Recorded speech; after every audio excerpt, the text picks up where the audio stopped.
देते हैं। देखिए देखिए आपको बताता हूं, हमारे यहाँ के पहले जवान बहुत ताकतवर और मजबूत हुआ करते थे।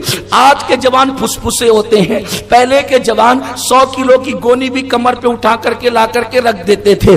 अब तो ऐसा है, खुद का 5 किलो का बच्चा लाते तो हप हप करते हैं। उसकी वजह क्या है? हंसने की बात नहीं, सिर्फ मगरबी तहजीब का नुकसान बता रहा हूं। मेरे आका अलैहिस्सलाम के दीवानों, पहले आपकी ग़िज़ा क्या थी पता है? पहले आपकी ग़िज़ा आप गुड़ खाते थे। पहले आपकी ग़िज़ा क्या थी? आप जो है वो रोटी खाते थे। आपकी ग़िज़ा पहले क्या थी? आप खजूरें खाते थे, आप जैतून खाते थे। लेकिन अब आपकी ग़िज़ा क्या है? मगरिब ने आपके हाथ में पिज्जा पकड़ा दिया, तो अब आप पिज्जे के चक्कर में पिज्जे के चक्कर में पड़ गए। अब आप ये कहते अपने को ये नहीं चलता, अपने को तो ये चलता है। आपको नहीं पता इसका नुकसान क्या है। मगरिब आपको हर उस तरफ ले जाती है। देखिए, पानी के अंदर लीमू निचोड़ कर खाने के बाद अगर आप पी लें तो आपको कभी बदहजमी नहीं होगी। लेकिन आप वो पीने की बजाय आप कोका कोला पीते हैं, आप जो है वो थम्स अप पीते हैं, आप और भी मशरूबात पीते हैं। इससे आपको नुकसान ही है, उसके सिवा कोई फायदा नहीं है। बल्कि आसान सी बात यह है, खाने के बाद आप छोटी सी गुड़ की डली मुंह में डाल लें, आपको कभी बदहजमी नहीं होगी। और मैं तो ये कहता हूं कि मुसलमान और बदहजमी एक जगह जमा नहीं हो सकती, इसलिए कि मुसलमानों की तहजीब में खाने का तरीका ये है कि हम अपने पेट के 3 हिस्से करें। एक हिस्सा खाने के लिए, एक हिस्सा पानी के लिए और एक हिस्सा हवा के लिए। जब हम इसके मुताबिक खाना खाएंगे तो हमारे अंदर कभी बदहजमी नहीं होगी। जब पेट में बदहजमी नहीं होगी तो जिस्म में बदनज़मी नहीं होगी,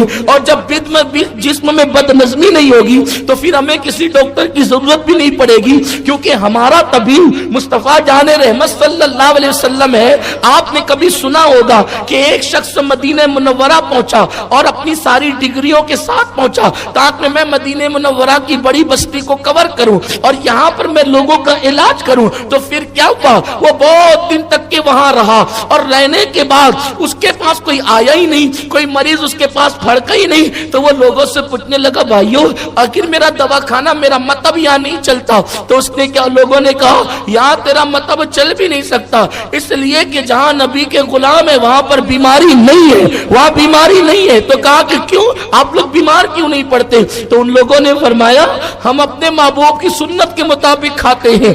जब भूख लगती है तो दस्तरखान पे बैठते हैं, और अभी भूख बाकी होती है तो दस्तरखान से उठ जाते हैं। यानी भूखे बैठकर भूखे उठ जाते हैं, इसलिए हम बीमार नहीं पड़ते। और आपको बताऊं, अब अगर कोई नया नया डॉक्टर BUMS करके आता है या और भी डिग्री लेकर आता है तो वो बस्ती ढूंढता है मुसलमान की। कौन सी बस्ती ढूंढता है? मुसलमान की, क्योंकि उसको पता है कि यहां बीमार वल्लाह कह रहा हूं। मुझसे भी कोई मशवरा लेता है ना कि दवा खाना कहां चलेगा, तो मैंने कहा कि झोपड़पट्टी में ही जा तू, वहां चलेगा। क्यों? नहीं, मजाक नहीं कर रहा हूं, हंसने की बात नहीं है। हैरत है, तुम्हारे दीन की अहमियत तुमने नहीं समझी, दूसरों ने समझी।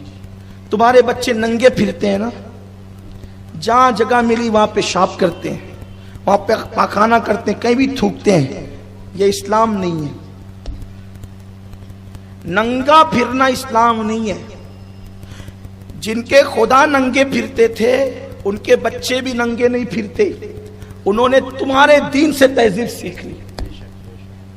और जिसके नबी ने कभी अपने तलवे भी लोगों को नहीं दिखाए, उस कौम के बच्चे नंगे फिर रहे हैं। बस्ती अगर में देखना है कि मुसलमानों की है कि नहीं है, तो जहां बच्चे नंगे फिर रहे हो, जहां जो है वो रास्ते के अंदर कपड़े टंगे हुए हो, औरतें कमर पे पटका बांध करके पानी के लिए अंडे से एक दूसरे से मारा पीटी कर रही हो, समझ लीजिए कि ये मुसलमानों की बस्ती शरीफ आ गई। इल्ला माशा, ये हालात है।